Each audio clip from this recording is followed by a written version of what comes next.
And if you're new here, consider subscribing and give me a thumbs up because it'll help the algorithm and make more videos like this for you.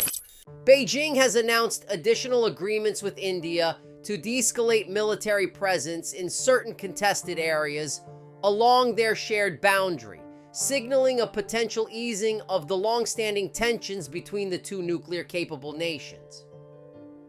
During a press briefing, a spokesperson from the Chinese Defense Ministry emphasized that recent talks have helped reduce disagreements and improve mutual understanding regarding troop withdrawal at the border. In a briefing transcript, spokesperson Zhang Xiaogang stated that ongoing diplomatic and military engagements have facilitated continuous dialogue on these issues.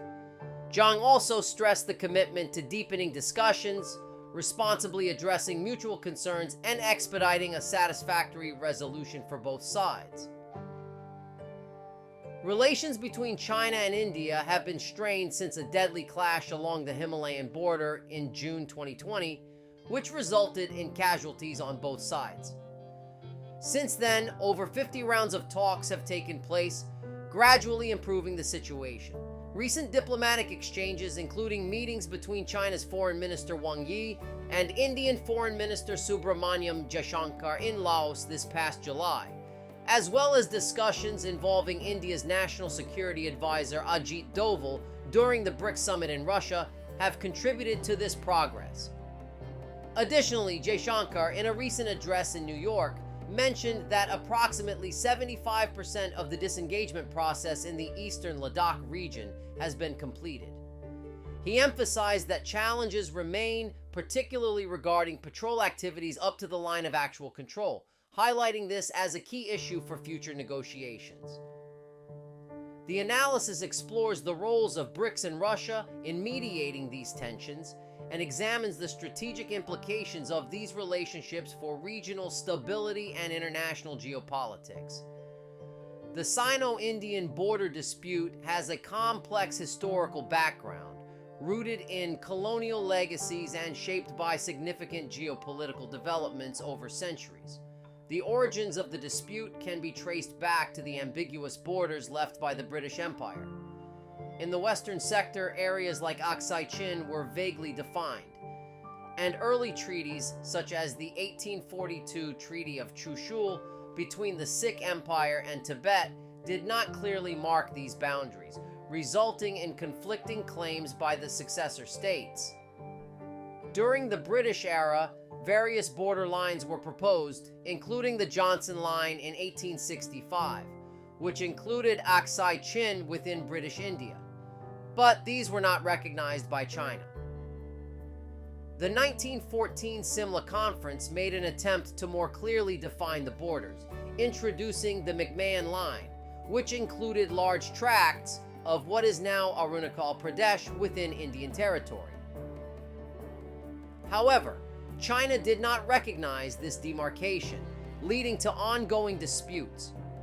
After India gained independence and the People's Republic of China was established, the border issue remained relatively dormant as both nations prioritized diplomatic relations. However, the situation worsened due to unilateral actions and misunderstandings, ultimately leading to the Sino-Indian War of 1962. During this conflict, China took control of Aksai Chin, a strategic region it has since regarded as vital due to its links to Xinjiang and Tibet. In the decades following the war, despite multiple rounds of talks and agreements aimed at reducing tensions, the absence of a clear, mutually accepted boundary continued to result in sporadic clashes.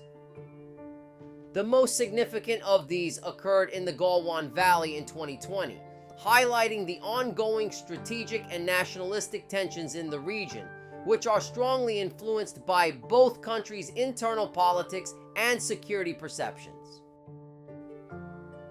While BRICS offers a platform for dialogue and holds potential as a peace-promoting force, the ongoing tensions between India and China present challenges to its effectiveness in resolving bilateral disputes.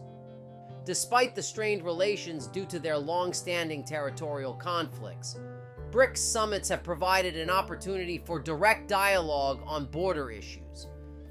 For instance, during the 2023 BRICS Summit in Johannesburg, Prime Minister Narendra Modi and President Xi Jinping held candid and in-depth discussions to address unresolved issues along the line of actual control, LAC, that separates the two countries. These discussions were significant as they represented one of the few instances where both leaders openly addressed this sensitive issue on an international platform. During the meeting, Modi emphasized that peace and tranquility in the border areas are essential for normalizing India-China relations. Both leaders agreed to intensify efforts to expedite the disengagement and de-escalation of forces along the disputed border. The interactions between Modi and Xi at BRICS summits, including previous informal meetings, highlight the group's potential role in facilitating high-level dialogue between the two nations despite ongoing tensions. These engagements demonstrate how BRICS serves as a critical venue for dialogue outside of the usual bilateral framework, potentially aiding in the management and resolution of disputes. Russia has adopted a nuanced role in the China-India border dispute, leveraging its strategic relationships and historical ties with both countries to facilitate dialogue and reduce tensions. Its involvement as a mediator is partly influenced by its substantial arms trade with India, ensuring that India remains well-equipped and confident in its defense capabilities. This relationship is vital for Russia, as it helps to prevent India from forging closer military alliances with the United States, which could undermine Russia's strategic interests in the region. Historically, the relationship between Russia, India, and China has been characterized by efforts to form a trilateral coalition, a concept Russia has actively promoted since the late 1990s. This initiative aims to balance Western influence and encourage collaboration among the three major Eurasian powers. The concept of Greater Eurasia, which Russia envisions as a cooperative bloc involving key regional players such as India and China, highlights Moscow's strategic interest in mitigating conflicts that could jeopardize regional stability and its geopolitical ambitions. Russia's mediation approach often involves a blend of diplomatic engagement and strategic positioning, similar to its actions in other regional conflicts where it has employed coercive mediation. This strategy has been evident in Russia's involvement in Syria and Libya, where it has combined military action with negotiation efforts to shape outcomes in its favor. While Russia's mediation efforts in the China-India dispute are significant, they are limited by the complex dynamics of its bilateral relationships with both countries. Moscow's ability to influence peace in the region is crucial, but it should not be overestimated, as the ultimate responsibility for resolving the conflict rests with Beijing and New Delhi. Now, if you like this video, check out this next video right here.